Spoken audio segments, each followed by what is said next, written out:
tayong maninira. Huwag tayong makikipag-away.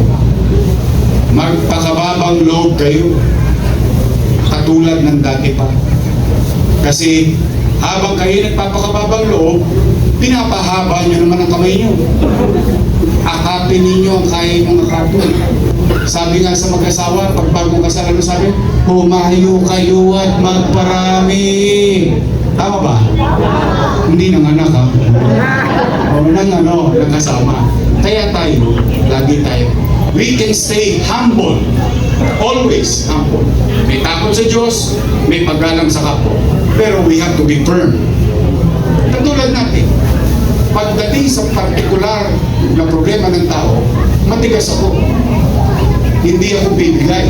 Kahit kakampi kong politiko, pag mali siya at maapektuhan ng tao, nilalabanan ko. Bakit? Firm ako dun eh. But we can still stay humble. Bakit? Anumang tigas ng bulalo, lalambot din yun.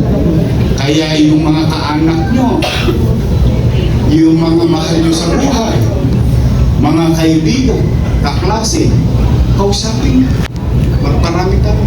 Ipapaliwanag natin yung dividendaso. Bakit? Kasi tayo may pruweba. Tama ba? Di ba sa karera? Ano tinitingnan sa dividendaso? Yung loob, yung pruweba. Iyan dami nating resibo. At iyan, hindi lang sa picture, hindi lang sa video. Naramdaman ng tao. Imagine mo, sa buong Pilipinas, lockdown, ang Maynila, may eskwela. Bakit? Naka-tablet ang estudyante. At walang tosgas ang magulang. Bakit? Kasama na internet dun eh. Tama mali? Teacher, naka-laptop. Wala rin tosgas. Oh, meron din siyang libreng internet galing sa gobyerno. Tama mali? 8 buwan, kumain tayo. Hindi pa nga nauubos yung food box, tumarating na naman yung isang food box. Kaya nga iba, ino-online sale na. Ito, ano? Nakikita ko sa Facebook eh. Kasi sobra na eh. Gusto niyo nang gawing Shopee eh. Ako, okay lang yun. Binigay ko na sa iyo eh. Kung i-abilidad mo, gusto mo gawing cash, dahil popular na rin yung ihi mo, dahil puro sa tinas mo. Ayaw mo, okay na sa akin. Tama na eh.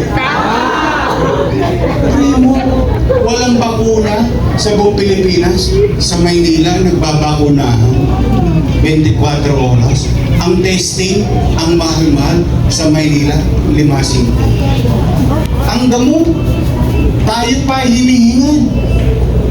Ay ako yan, naging kabisado ko yung mga pangalan. Ang hirap din kasi ng mga pangalan na yan. Remdesivir, Tocilizumab, Molnupiravir, daang-daang libo.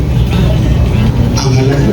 Kahit bilyonaryo, I'm telling you straight, kahit bilyonaryo, hindi makabili. Bakit? Wala siyang access.